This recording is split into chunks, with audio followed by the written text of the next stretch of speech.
Shang-Chi, which, he could have thought of a different name other than Sean, really. Yeah, be a little more creative. But uh Shang-Chi and the Legend of the Ten Rings, is that the official name? That's right. Not 9, not 11, but 10. Well, and the Ten Rings is a bit of a callback to some of the stuff in Iron Man 2 and 3. I think they're kind of Iron Man mentioned 3 in as this, particular. Yeah. yeah, But terrorist well, organization. we'll get to that. There's a lot of retconning and righting of wrongs on Marvel's Yeah. part in this film. And I think really the place to start with this is the Marvel's take on a Asian superhero, and it's a primarily Asian cast. Can't say fully Asian. You have Ben Kingsley, uh, Hmm. and I think there might be one. Oh, I guess you get like Ruffalo at I don't know, certain points, cameos. Yeah. but that's yeah. The But the guy with the blade arm is white. yeah, he's what's he in the movies like Roman? Something is he, I don't know, can't Right. remember, but something Well, like it's that. it's only the fourth Hollywood film since 1993 to have a predominantly Asian cast. We, of course, talked about this a few years back with Crazy Rich Asians, but this is continuing that trend in terms of Asian representation, which is great.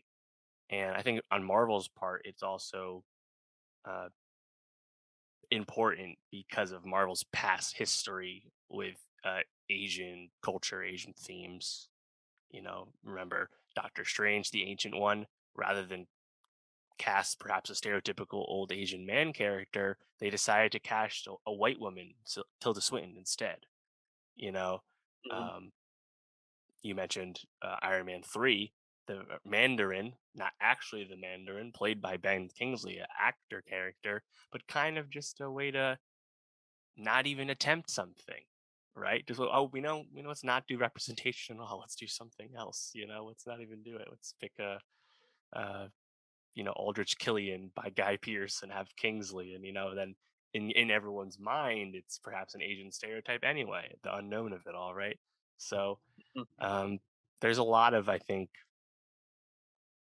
things that were riding on this film coming into being on Marvel's part, and there's a lot of, I think, apprehension from Asian audiences, from Chinese audiences about doing Shang-Chi correct, doing it well, because there's also a very racist history of the origin of this character on the comic side of things due to the father figure of the titular Shang-Chi, who was known as Fu Manchu, just a very racist, tropey yellow peril example that was unfortunately very common in the 70s and whatnot. So thankfully, they largely avoided that by kind of retconning and composite charactering the Mandarin villain character and the Fu Manchu Shang-Chi's father character into this new singular character played by Tony Leung. So I think for the most part, they did a really good job. And, a few years ago, they might not have done as good of a job, but hats off to them. I think they definitely come a long way, at least. Yeah, I think you said it well that Tony Long really being at the center of this, I think is the right place to start in doing it justice to a lot of, because in a way this is supposed to be kind of a love letter to a lot of like Hong Kong style movies. And I think maybe we'll get a little bit more into that, but I think having someone who, for those who aren't aware of Tony Leung as a actor over in China, and I think Mhm. probably just for Asian films in general, he's kind of regarded as like the George Clooney mashed up with Brad Pitt of like Yeah, his generation of actors over there. So he's a big deal, So getting him to huge. star as the father in this, I think, is a great place to start. This is actually his first Hollywood movie. That's He crazy, actually. Yeah, he had apparently been with a Western agent for like 16 years, but he had not done a Hollywood movie until now. Obviously, Hmm. most famous for doing a lot of Wong Kar-wai movies, such as The Grand Master and Chungking Express. He also is one of the stars of Internal Affairs, which is what Scorsese's Departed is based off of. Yeah, just a complete, screen legend in Hong Kong cinema, and his gravitas, his just natural acting ability, just what he does with his eyes, like he just completely raises Mhm. the ceiling and the floor of Shang-Chi and the Ten Rings. and steals the whole movie, honestly. Yeah, I completely agree. I think every scene that him and sorry, Simon Liu or Simu Liu Yeah. um share in the movie is just like you can it almost feels exactly like the kind of like actors that they are at the stage of their career cuz Tony Liu is so powerful and confident in every scene. And Simu Liu, while I think he gave a pretty good performance, feels like a bit timid and feels almost like a bit overmatched in some of the scenes with him. And it's noticeable for sure. Yeah, it is. It is. And that's the thing too is I would say Tony Lung's Wenwu slash Mandarin character, uh, one of the strongest Marvel villains because it's really more of an anti-hero character in the movie. Thematically is sort of focused on like his failures as a father and his desires to reunite with his love, and it's like there's just so much, I think, like true like dramatic stakes that is also executed on so well because Lung's such a great actor that you don't get that in most Marvel movies, you know? So this is I really love the movie, and I just think his performance and how his character is so central to the whole script is kind of the key thing with the film. Because like you said, I think Simu Liu, great story, him getting cast in this role. He tweeted a joke about people hating on doubting the box office of the film, and it was a stock image featuring him because he used to be an actor in stock images. Obviously, he had a long road to getting to this point. Good for him, but he definitely, I think, doesn't quite have the dramatic chops for those Yeah. scenes, right? And I think that's okay. 'Cause at the end of the day, like there's still a ceiling, cap on a Marvel film when it comes to drama. Um, Mhm. and thankfully, Lou more than matches everything needed on the physical side of things, the action side of things. That's great. But yeah, man, I was just so blown away by everything with Lung's character. I think it's so good. Like even Yeah. like his love, right? Like we get that scene, one of the best scenes in the beginning of the movie, right, where he goes to the village Tao Lao, right? He's like so self possessed with trying to get more power, and he has nothing left to achieve, and that's where he meets his soon to be love. And it's one of the sexiest scenes in Marvel, which says something Mhm. because there's very little sensuality in the MCU. It's very stale and sterile usually, right? It's always been a big criticism, so they managed to actually convey that in a good way too, because again, like Tony Lung, all he has to do is look at you in a certain way, and like you get the feeling. Oh man, Yeah. so good. No, I agree that that first scene where they're what's that? It's Wuxia, right? Is how you pronounce it? The Yeah, fighting like style. crouching tiger, hidden dragon, that kind of thing. Exactly. Yeah, and the way that it's pretty much just like a dance between them as they're fighting, and just like the way that they're looking at each other, and it starts off very like confrontational, and like they soften as they go, and fight more is just really really well done. I feel like that whole like opening scene in that style is or I guess opening montage explaining like the legend of the 10 rings and as the stories being told to little I don't know if it tells you who the story is being told to. Maybe it's you as a viewer. Now I'm thinking about it, Yeah, good but point. I think it's just really like a great opening, and I think the things that work really well for me in the movie, because I really like the movie too, but I definitely think there's some moments that fall flat and some things that maybe didn't need to be included.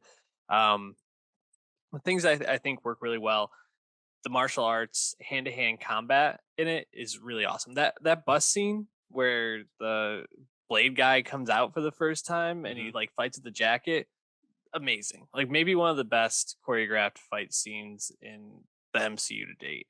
Oh, I Um, would say it's easily a top tier Marvel action set piece. 100%.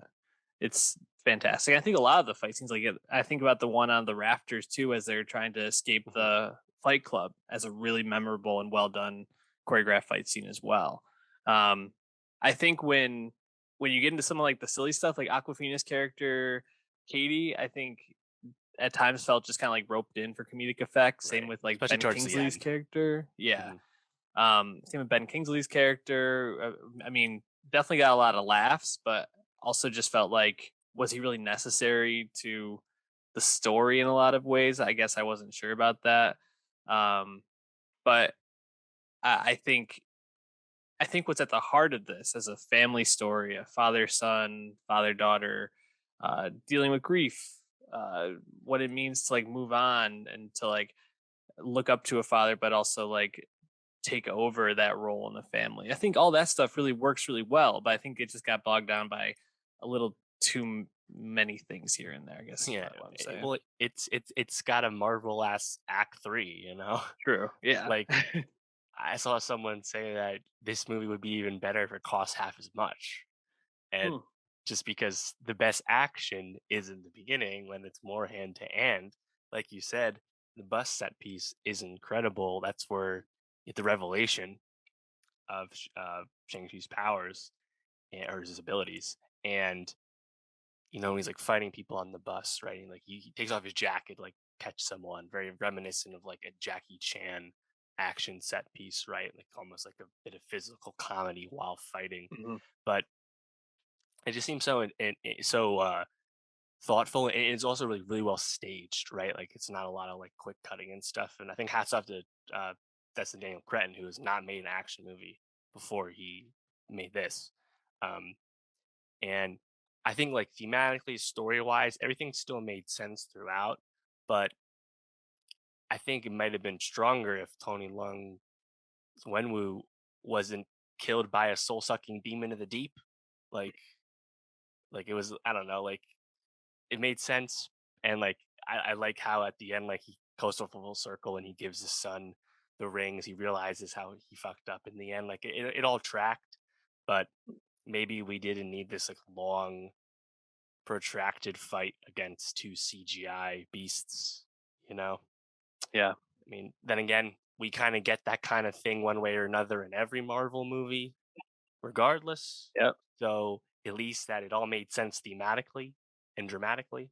So I'm not too critical of it. But yeah, I mean, the action's really, really awesome, and Yeah.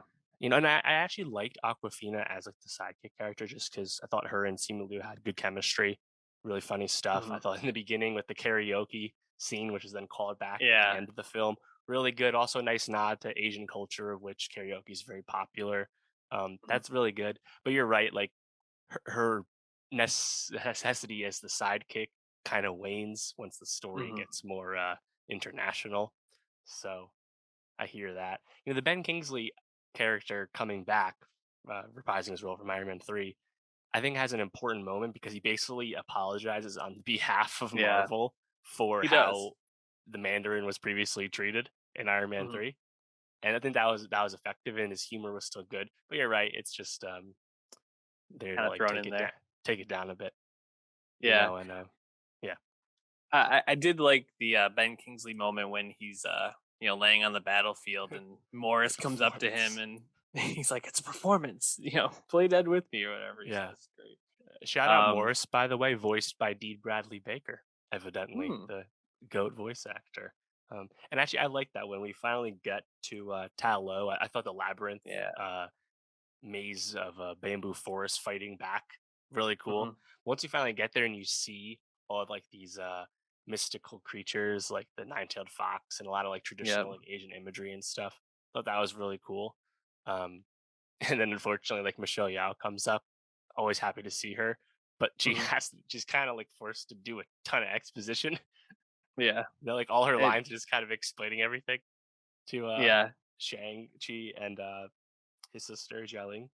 So yeah, but still happy to see her. And yeah, I mean once Tony Long comes back again, like and they start fighting and stuff. Oh man, Uh, yeah. Did you have like was there like a major set piece that you didn't like? Because I think like the major things like the bus, the fight club, the bamboo forest chase, Mhm. even the final fight, minus CGI. I guess like I feel like everything worked, everything looks good. You know. Yeah. I think like it just isn't as interesting when you have, like you said, two big dragons as like the main centerpiece for the Hmm. finale of the fight.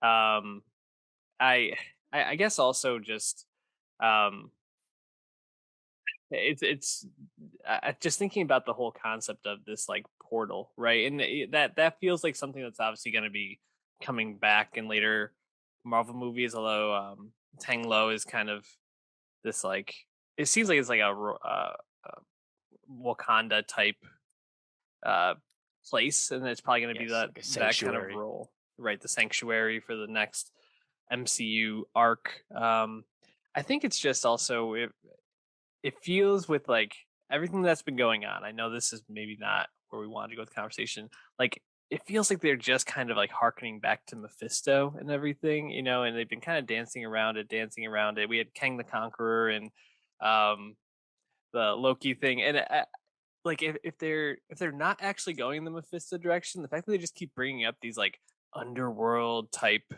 creatures as like the big villains, I don't know, just feels a bit whatever. Also, I think is also sorry, I keep saying also when the big creature is just kind of like this like nameless villain type of thing that Yeah, gets unleashed. It's also kind of hard for me to be like, that's a cool way to end the story. But right. I think everything up to that was really really great. Like for Marvel, I'm just trying to think like when's the last time I liked a solo movie this much? I mean, maybe Spider-Man: Far From Home is up there, but I think I like this more. So Oh, definitely. I think when And I go back to I this. mean, this is the first like real origin story since Captain Marvel. Obviously, this is a lot Mhm. better than Captain Marvel. Yeah. Um, and that's also what's so great about Shang-Chi and the Legend of Ten Rings is because it's an origin story and it's about as self-contained as the MCU will let a movie be at this point, right? Yes,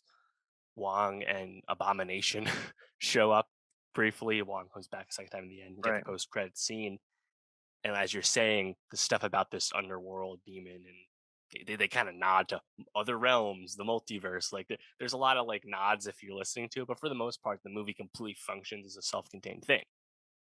And when Marvel movies do that, um, it's usually for the better. And Mhm. the post credit scene actually gives me a little bit of pause, right? Because they're like, oh, what's the origins of these rings? We don't know what they are, cosmic of origin, blah blah blah. It's like, it would be nice if the next Shang-Chi movie is grounded again and they get to do more like hand to hand fighting and stuff like that. I don't need Shang-Chi going to space. Yeah. I don't need these aliens that perhaps crash landed and brought the rings to Earth. I don't need them coming back. Let's keep it small, but I don't know if they're gonna do that.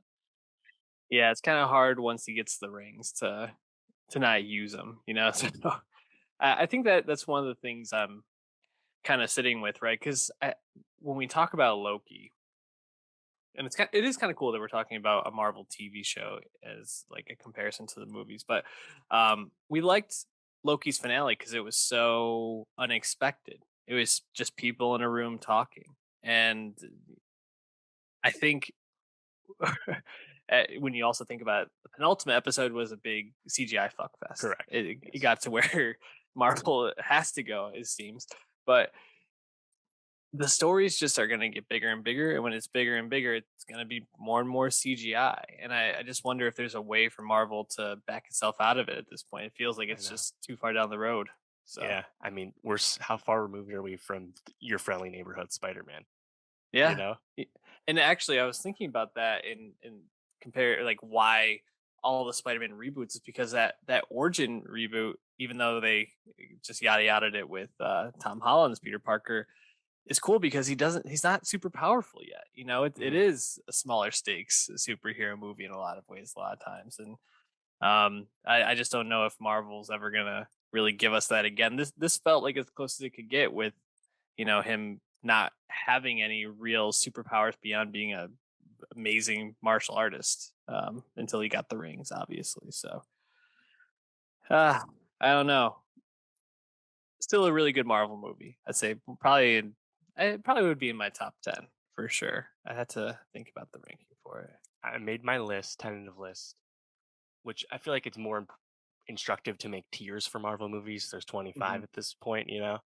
and I haven't rewatched all of them, but I have this like top five ish, like five, I think, just because. I think the floor is just so high because of all the scenes of Tony Long and the dramatic stuff and all the flashback scenes. Like, I think very few Marvel movies can like really like get to that point, you know. Mhm. So I'm really high on it. Yeah.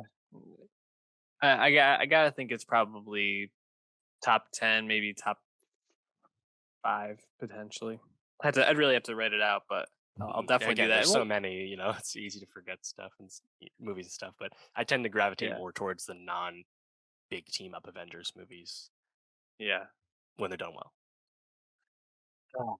Any last thoughts on Shang-Chi? Um, they said in the final stinger that the Ten Rings organization will return. We now know that Mhm, uh, Xialing, his sister, is running it. I wonder if that's setting her up to potentially be like a soft antagonist to mhm. Shang-Chi in the future. On the other hand, maybe it's setting up a Disney Plus show. I guess that's also possible. Hmm, I mean, the reason we got Banner and Abomination in this is because they're both going to be in the She-Hulk show coming out next year. Kind of see the lines being drawn. Um, but I liked Jia Ling, and she was also just as competent as Shang Chi as like a mhm. character in the story. So I want to see more of her too. An So even better fighter. She kicked his ass in the ring. yeah, true. I think the Fight Club scene's so great, right? Like Ronnie Yeah, Chang showing up, hilarious, yeah. and then like you get the Wong bit where, yeah, I saw it. That was really good. Um, yeah, I guess I don't have too much more to say. I pleasantly surprised. I think Marvel's kind of done it again, right? A character that very few people have any attachment to, very far from an A-list Marvel character, right? Obviously, they Mhm, famously did this with Iron Man, in yep. 2008, which was not an A-lister at the time, and the Guardians of the Galaxy, you know, Shang-Chi is not super well known, and at the time was kind of just a Bruce Lee ripoff, and Yeah. now it's a whole new thing, and that's awesome. Ah, man, it's nice to feel this way about a Marvel movie again because I think I'm trying to think what's the next one that they have coming out. Is it Spider-Man again? Has to be, right? Eternals in November, and Oh, then right. Spider-Man in December, and then Doctor Eternals I'm Strange excited too. for too. Yeah. These next four are four good ones. So that's pretty cool. Also, we should note that Shang-Chi completely blew by box office expectations. Mhm. 75.5 for the 3-day weekend, which is below Black Widow but above F9, and then 94.4 for the 4-day Labor Day holiday weekend, breaking the Labor Day record and having the biggest Monday of COVID box office to this point. So that's really nice to see. This was an exclusive theatrical release and people showed up for it. So we'll see how the subsequent weeks go, but cannot complain about the start.